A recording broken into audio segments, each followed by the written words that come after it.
Bueno, volvemos a los vídeos de oposiciones en esta recta final, quedan 2 semanas, así que vamos allá con el tema 55, la generación perdida, con los autores Francis Scott Fitzgerald, John Steinbeck, Ernest Hemingway y la narrativa de William Faulkner. Sin más dilación, pasamos al guión, al índice de esta unidad, en el que hablaremos de una introducción y un contexto literario. En este caso he decidido aunar ambos en una sola sección, porque hay muchos autores, entonces mejor condensar también el contexto literario y la definición de la generación perdida y características, y luego ya una sección para cada autor, en un caso Francis Scott Fitzgerald, por otro lado John Steinbeck, por otro lado Ernest Hemingway y la narrativa de William Faulkner. Luego una conclusión y la bibliografía. Después avanzaríamos a la primera sección, que es la introducción y el contexto histórico, en el que podemos decir que la generación perdida fue un grupo de escritores, de artistas, de pensadores que cumplieron la mayoría de edad durante la Primera Guerra Mundial. Muchos de ellos se sentían desilusionados por la guerra y sus consecuencias, y sus trabajos y novelas a veces reflejan este sentido de alienación, esta desesperación por la guerra y por las consecuencias. Algunos miembros notables de la generación perdida son Ernest Hemingway, Francis Scott Fitzgerald, John Steinbeck y William Faulkner. Sin embargo, esos dos últimos novelistas, William Faulkner y Steinbeck, no siempre se localizan dentro de esta generación perdida, porque se cree que crearon una narrativa propia. Por un lado, John Steinbeck, y por un lado, Steinbeck creó un estilo californiano propio, y por otro lado, Faulkner un sur mítico de los Estados Unidos. La transición del modernismo a la generación perdida, pues supone preguntas, ¿no?, sobre la vitalidad o cómo estaba el modernismo en los años 30, ¿no? La Gran Depresión, que empezó con el crack de Wall Street del 29, también impactó la economía y afectó a la literatura, claro. De manera similar a lo que pasó con la crisis de 2007-2008, ¿no? La involucración de los Estados Unidos en la Segunda Guerra Mundial desde el 41 ayudó a resolver estos problemas económicos y ayudó al país a recuperarse, ¿no?, llevando a la creencia de que las dos guerras mundiales, la primera y la segunda, fueron beneficiosas para la economía estadounidense. La desaceleración económica y las condiciones adversas causaron que mucha gente viera esta situación como un castigo divino, ¿no?, como una maldición. Por eso muchos culparon al presidente Herbert Hoover de los problemas de este periodo, y al presidente Roosevelt, como veremos con el New Deal, como el salvador de este periodo. Entonces, todas estas condiciones históricas se ven reflejadas en la literatura de la época, ¿no?, como el Gran Gatsby, que captura este espíritu del año 20 feliz, justo antes del crack del 29. También John Steinbeck en Las uvas de la ira, pero con un sentido más optimista, ¿no?, una perspectiva con más esperanza, comparada también a la desesperanza de T.S. Eliot de La Tierra Baldía, en The Wasteland. Seguimos. Seguimos con el contexto literario y hablamos de la generación perdida en sí. Pues hay que hablar un poco del contexto literario que había en los años 20 y 30. Todo cambió un poco con el crack del 29, ¿no?, que muchos autores se unieron al pensamiento comunista, y entonces empezaron asociaciones, empezaron a discutir cómo la literatura podía ayudar a la gente, cómo podía hacer a los ciudadanos más concienciados políticamente, porque como muchos perdieron el trabajo y se quedaron en la ruina, pues criticaron el sistema capitalista y se pasaron al socialismo y comunismo. Y luego todo eso cambiaría en los años 40 y 50, cuando casi se prohíbe el comunismo en Estados Unidos. Entonces muchos autores pasaron también al periodismo, también dejaron a un lado esa experimentación del modernismo, se suprimió, también se cambió todo eso a una conciencia social muy interesante. Entonces, el tipo de ficción va a ser fácil de leer y mucho más clara, ¿no? En los 30 la palabra clave sería realismo. Y el contenido político de este periodo es mucho más fuerte que antes, pero siempre se dirige hacia esta ideología socialista comunista, ¿no? Se convirtió en la estética de la época, el socialismo comunismo, tanto en el arte y la cultura como en la vida, ¿no?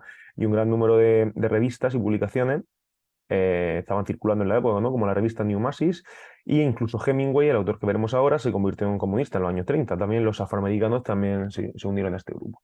Y las características principales de la Lost Generation, de la generación perdida, podemos decir que son, por un lado, un rechazo a la sociedad materialista, también la soledad, la rabia, la desesperación, también la creencia en la futilidad del pasado y del futuro, ¿no?, que no valían para nada. No había esperanza en el pasado ni tampoco en el futuro. La experimentación con la forma, que también venía de este modernismo, también la exaltación de lo primitivo, también relacionado con el modernismo anterior, y también un grito por la libertad y una lucha por la falta de opresión. Según el autor Warren French, los novelistas más resistentes durante la Lost Generation fueron aquellos que encontraron sus inspiraciones en lo radical, ¿no?, bueno, en las raíces, ¿no?, en lo local. En lo local decían que estaba lo universal, como por ejemplo también el poeta modernista William Carlos Williams, también está muy relacionado con la Lost Generation. John Steinbeck también encontró en lo rural y en lo local de California su manera de hacer un retrato del mundo entero. No siempre decimos que lo local está en lo universal. como por ejemplo en su obra Tortilla Flat, en lo humorístico, en lo local, como veremos ahora también, en lo trágico, como Of Mice and Men, de ratones y hombres, y también el más importante, ¿no? Las uvas de la ira, de Grapes of Wrath, una novela sobre los sufrimientos de los Okies, ¿no? Eran habitantes de Oklahoma que vivían en California. Pues ya pasaríamos a la sección del primer autor, que es Francis Scott Fitzgerald, un autor que nació en 1896 y murió en 1940, bastante joven.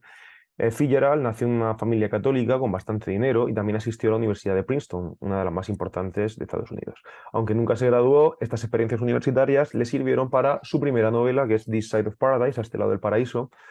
Y otra cosa importante de su vida fue que fue llamado al ejército, aunque nunca tuvo servicio en el militar en el extranjero.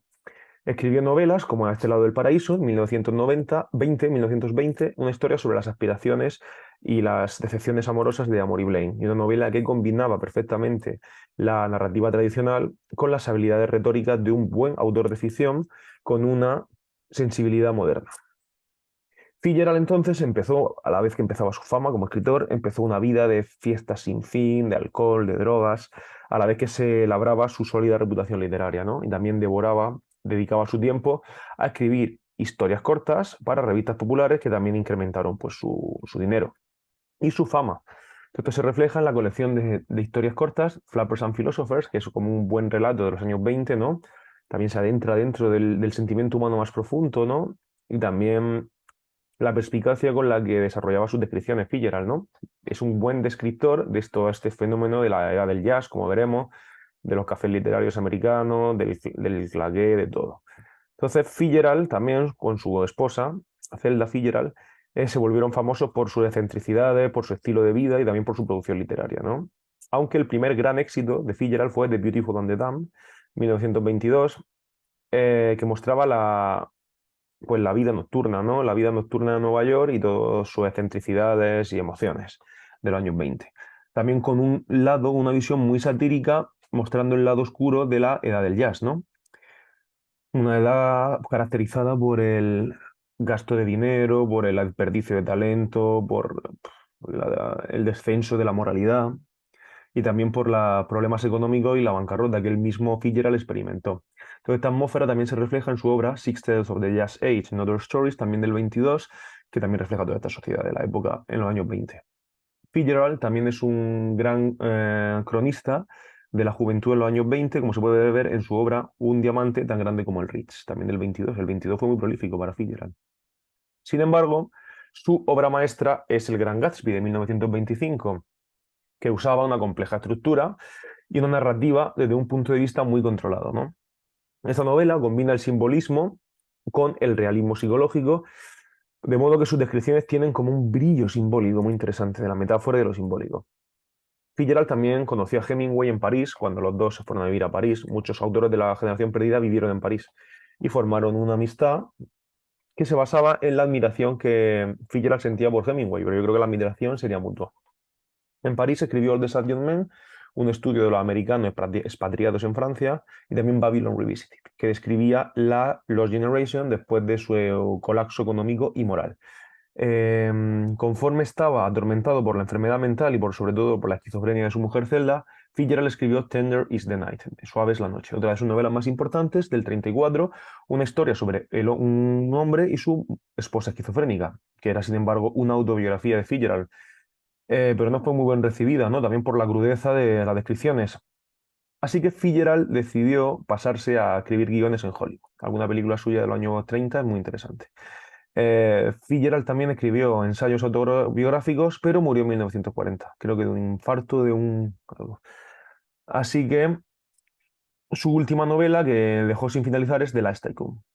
Fitzgerald tenía un estilo colorido, lírico, inteligente, que evocaba las emociones asociadas con el espacio y el tiempo, ¿no? Y el tema central de la mayoría de sus novelas es la aspiración y el idealismo, ¿no? Pues que definían al carácter americano, ¿no? Lo de aspirar a tener mucho dinero, a vivir una vida de lujos, el sueño americano, básicamente, pero también muchas veces truncado por la realidad más dura. Y otros temas son la mutabilidad, ¿no? Los cambios, la pérdida, porque también Fitzgerald se sentía identificado con estos problemas sociales, también dedicados venidos del crack del 29 y de la crisis de los años 30. Y con esto ya terminaríamos con Fitzgerald y pasaríamos al siguiente autor. Y pasamos al siguiente apartado, que es John Steinbeck, un autor que nació en 1902 y murió en 1968, vivió más años que Fitzgerald.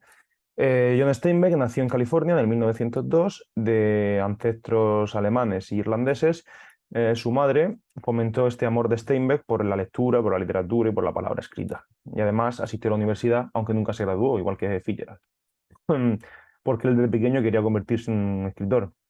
Steinbeck fue un maestro combinando las técnicas simbolistas y naturalistas para hacer un retrato de las personalidades de los personajes y también para mostrar compasión por ellos, ¿no? Y también la admiración con la que mostraban sus sufrimientos. Steinbeck es recordado, ¿no?, como un escritor naturalista, pero también con una percepción social muy abierta, ¿no? Él está muy preocupado con los problemas sociales de la clase trabajadora. Entonces mira a los problemas económicos y al trabajo rural de California y reflexiona sobre ellos, y sobre todo sobre la gente pobre y trabajadora. Sus novelas son sociales y tratan también con las condiciones, duras condiciones de vida en las poblaciones rurales de California, y sus personajes muchas veces están como dirigidos por fuerzas que no pueden controlar, ¿no? Parecen como destinados a hacer esos comportamientos. También es conocido por ser un regionalista, ¿no?, un defensor de lo local, y que pensaba que lo local estaba en lo universal. John Steinbeck cree que la vida elemental del campo es mucho más interesante que la vida de la ciudad. Él era un defensor de la vida del campo mucho mejor que la vida de la ciudad. Entonces, cuando sus personajes se establecen con seguridad en la tierra, ¿no?, son buenos trabajadores, tienen buen corazón, mucho más que la maldad que hay en la ciudad, ¿no? Pero también cuando sus actividades regionalistas y sus actividades de agricultura no se pueden llevar a cabo en una manera adecuada, pues la tragedia aparece, ¿no?, como se ven en las uvas de la ira. Su primer libro, Cup of Gold, atrajo poca atención,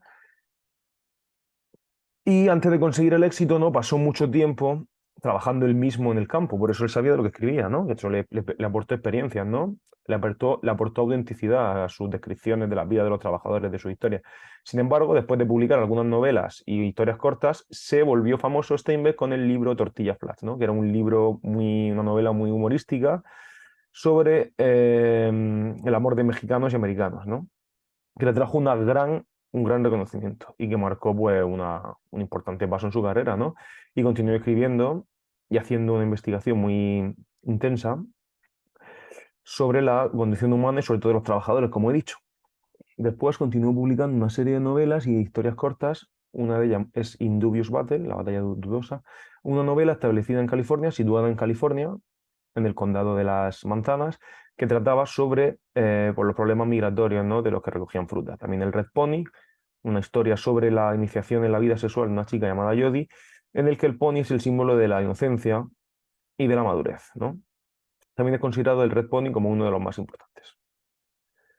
Sin embargo, sus dos novelas más importantes son Of Mice and Men, del 39, de Ratones y Hombres, y The Grapes of Wrath, también del 39, Las uvas de la ira, ¿no? Of Mice and Men es la historia de los sueños rotos de dos trabajadores de rancho itinerantes que se meten en problemas, ¿no?, después de encontrar trabajo en una granja, y que pierden sus esperanzas y sus sueños desaparecen, sus sueños para un futuro mejor desaparecen. Las uvas de la ira, sin embargo, cuenta la historia del éxodo de los Okies, que son trabajadores de Oklahoma que se van a California en busca de un futuro incierto, ¿no? Después, durante la Segunda Guerra Mundial, Steinbeck también trabajó como un corresponsal en Gran Bretaña y en el Mediterráneo para la guerra. De estas experiencias escribió Once There Was a War, una vez hubo una guerra, y en el 43 se mudó a Nueva York, donde vivió hasta el final de su vida. Y escribió su obra sobre la posguerra llamada The Pearl, del 47. También un cuento simbólico, un relato simbólico sobre una mexicana, india mexicana, también a Russian Journal, que también mostraba sus viajes en la Unión Soviética junto a un famoso fotógrafo y que describía el país de ruso sin prejuicios. En los 50, Steinbeck, que estaba en la cima de su popularidad, escribió algunas novelas importantes como Al este del Edén, ¿no?, East of Eden, que fue llevada al cine, ¿no?, con, ¿cómo se llamaba el autor este? El actor, se me ha olvidado, el de Rebelde sin causa, no me acuerdo. Y está establecido, ¿no?, está situado en el cambio de siglo, del siglo XIX al XX, en California. James Dean, el autor, el actor, eso es. Tengo la cabeza fatal hoy. También hizo un recuento de sus viajes alrededor del mundo, en los viajes con Charlie en busca de América, pero claro, eran viajes a través de América, donde hizo un retrato de sus impresiones en 40 estados que había visitado. También The Winter of Our Discontent, inspirado en el famoso monólogo de Ricardo III, ¿no? Now's the winter of our discontent, made glorious summer by this son of York. El invierno de nuestro descontento. También era un gran shakespeariano. Steinbeck en su juventud devoró a Shakespeare, según tengo entendido. Y esta obra exploraba los dilemas morales que involucraban a lo humano, ¿no? Los dilemas de amor-odio, de vida-muerte. Y también ganó el premio Nobel en el 62. Y concerniendo al estilo de Steinbeck, podemos decir que era un folclore sintético y que se puede escribir en tres palabras: poético, naturalista y de gran calidad. Sus personajes están idealizados, están simplificados para demostrarlos como no flojos de mente, pero esencialmente nobles. Héroes rurales nobles. Así que la gente tradicional del pueblo se presentaba de una manera romántica, como siempre se ha visto muchas veces en estos cuentos tradicionales y folclóricos. Había un cierto romanticismo en este estilo de vida rural en el campo. También había un cierto elemento trágico, ¿no? En sus trabajos, ¿no? Donde se mostraba la crueldad y la extrema dureza del trabajo y también lo pasionales que eran estos personajes. Y eso sería todo en Steinbeck. Y ya pasamos a Ernest Hemingway, uno de los autores más importantes de este tema. Nació en el 1899 y murió en 1961. Podemos decir que Hemingway nació en Chicago y que en su juventud asistió a muchos conciertos, a óperas. Era una vida muy cultural por sus padres también. Visitaba museos. Su madre era música y artista, su padre era un médico y sus padres fomentaron los valores victorianos en él, la religión, la importancia de la familia, del trabajo y de la disciplina. Y después de participar en la Primera Guerra Mundial, fue herido, hospitalizado y se enamoró de su enfermera, que después terminó su relación con él. Estos eventos personales reflejaban, a la vez que las consecuencias brutales de la guerra, fueron reflejados en su primera novela exitosa, ¿no? A Farewell to Arms, Un adiós a las armas, del 29. Una historia trágica de amor, de traición y de reconciliación contra, pues, las consecuencias de la Primera Guerra Mundial. Los principales temas de Hemingway eran una reflexión sobre su propia vida que se muestra en sus trabajos, ¿no? Por ejemplo, The Sun Also Rises del 28, que creo que en español era Fiesta, ¿no? Se llamaba. La historia del amor frustrado entre París y España en los años 20. También habla un poco de los Sanfermines y de cosas así en España. Otro trabajo esencial es For Whom the Bell Tolls, que es una obra sobre la Guerra Civil Española y sobre la inminente muerte de un americano en la Guerra Civil. Estaba muy interesado en los temas españoles y vino hasta Murcia una vez y le robaron la cartera en la Plaza de Toros de Murcia. De acuerdo al estilo de Hemingway, es importante destacar que se caracteriza por el uso de la acción violenta mezclado con la sinceridad aplastante. También se acompaña de una gran riqueza que le proveen sus propias experiencias vitales, ¿no? Que siempre están bajo la superficie de su narrativa, ¿no? El auténtico poder de su escritura se encuentra en las memorias, ¿no? En los recuerdos del placer físico, los verdaderos diálogos y una mezcla de tragedia y amor, ¿no? En conclusión, podemos decir que sus trabajos más importantes están escritos en el estilo especial de Hemingway, que era ordenado, era escrito en frases simples, ilustraba la muerte, la guerra, el amor, la pasión por la caza, en un estilo que solo Ernest podía desarrollar, ¿no? Su objetivo y sus logros como novelista y como autor de historias cortas era reflejar en su prosa sus propios problemas morales, ¿no? Y lo que él creía. Entonces, él decía que para escribir bien había que eliminar, ¿no? La verdadera escritura, y su estilo era lo que quedaba después de eliminar todas las palabras que no eran necesarias, ¿no? Porque él era bastante severo con su propia escritura y escribía, reescribía, eliminaba cosas y lo dejaba lo más simple posible. Recientemente también ha sido objeto de crítica porque la crítica actual, sabemos que muchas veces desde un punto de vista presentista, analizando desde el punto de vista del presente los autores del pasado, está reinterpretando a Shakespeare desde la masculinidad, ¿no? Como un autor lo que de lo macho, se podría decir. Entonces, Hemingway, conforme se fue haciendo mayor, cada vez hacía como aserciones más poderosas de las figuras masculinas, ¿no? Él, escribía más sobre la guerra, sobre la caza. Es también una novela muy importante sobre África y un safari que se llevó al cine. Bueno, ya pasamos al último autor, que tiene una sección propia en el título del tema llamado La narrativa de Faulkner. William Faulkner es un autor que nació en 1897 y vivió hasta 1962. Era un autor muy prolífico, el autor más prolífico del sur de los Estados Unidos. Se hizo muy famoso a través de toda su vida, aunque se mantuvo fuera, ¿no? del candelero, de los focos de la fama, tanto como podía. A él se le recuerda como un hombre o un señor, ¿no? Un señor del sur, un lord, excéntrico y arrogante. También un poco snob, también alcohólico, era fan del whisky. También se le retrata como alguien que explora los nuevos mundos del individualismo, ¿no? Del capitalismo y de la tecnología. En los círculos universitarios se le considera una de las figuras más influyentes, ¿no? De los escritores de ficción modernista, está entre el modernismo y la Lost Generation, pero a veces no se le relaciona con la Lost Generation, por eso tiene su propio apartado aquí. Faulkner es el más experimental de estos autores modernistas y también es muy localista, ¿no? Juntaba lo local con lo experimental.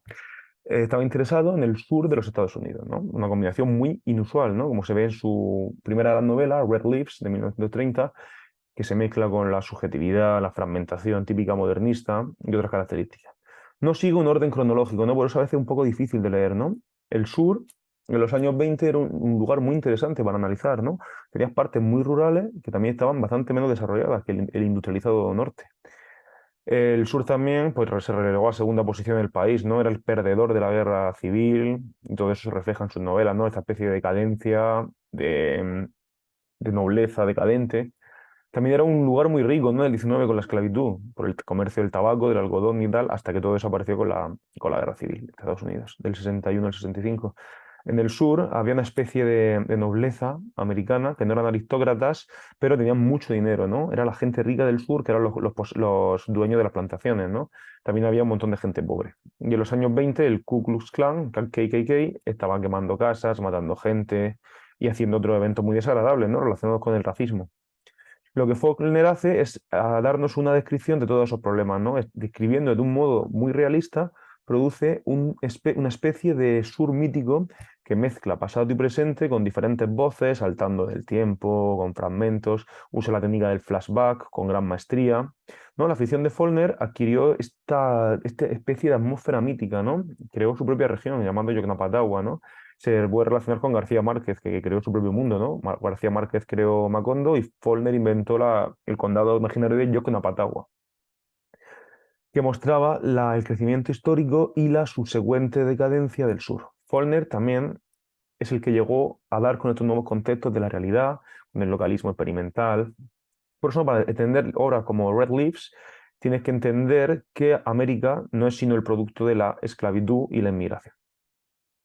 Podemos extraer de su ficción que la Gran Guerra, la Primera Guerra Mundial, trajo a Estados Unidos nuevos principios como el capitalismo, el comercialismo. Entonces sus historias están llenas de gente que solían ser ricos pero ya no lo son, ¿no? Y otra idea era que se refleja en su trabajo y que es obvia, es que hay una especie de halo negativo en el sur, ¿no? La ficción de Faulkner parece sugerirnos que los Estados Unidos han sido fundados en esta violencia, sobre todo el sur. En su ficción, la guerra civil es como un castigo, ¿no? Es como una especie de caza, ¿no? La violencia es un fantasma que siempre vuelve y vuelve, aunque haya acabado la guerra, ¿no? Los personajes muestran una combinación de violencia, también con pasividad, también por la derrota, ¿no? En la guerra civil. Entonces, los temas y las técnicas encontradas en las novelas de Faulkner muestran esta especie de distorsión del tiempo y también esta especie de monólogo interior, ¿no? Que se conoce como Stream of Consciousness, también modernista. Entonces, novelas como The Sound and the Fury, El sonido de la furia, A Rose for Emily, A Sigh I Die, Mientras agonizo, son de las obras más famosas, ¿no? También Sanctuary y Absalón, Absalón, son de las más importantes. Todas ellas son muy interesantes. Em, Sus historias mezclan, ¿no? Pasado con presente, las estructuras suelen ser complejas, las voces de los ancestros capturan a los personajes, los narradores cambian sin que nos demos cuenta. También hay un grupo de escritores un grupo de autores y universitarios que unen a Faulkner con este horror y este terror, ¿no? Un escritor oscuro, y le llaman Dark Writer. Entonces hay cosas en Faulkner que nos inspiran miedo, ¿no? Que nos inspiran que hay una especie de horror o terror en este sur. En los años 50 hay un montón de autores que son como discípulos literarios de Faulkner. Y en Faulkner no hay héroes, ¿no? No hay ningún Gatsby, no hay grandes novelas que destaquen más que otras, todas son famosas. Y porque sus novelas están conectadas en una especie de localismo experimental. Hay por ahí, creo que en Google Imágenes, una especie de mapa que une todas las novelas de Faulkner y las localiza en el tiempo. Ya pasaríamos al final del tema, que es la conclusión y la bibliografía, que lo he mezclado para no hacerme muy pesado. El autor sociólogo húngaro, creo que es George Lukács, no confundir con George Lucas, el director de Star Wars, enfatiza el hecho de que la ficción modernista americana y de la Lost Generation tienen como una especie de perspectiva histórica donde donde han perdido la forma de ser del historicismo, ¿no?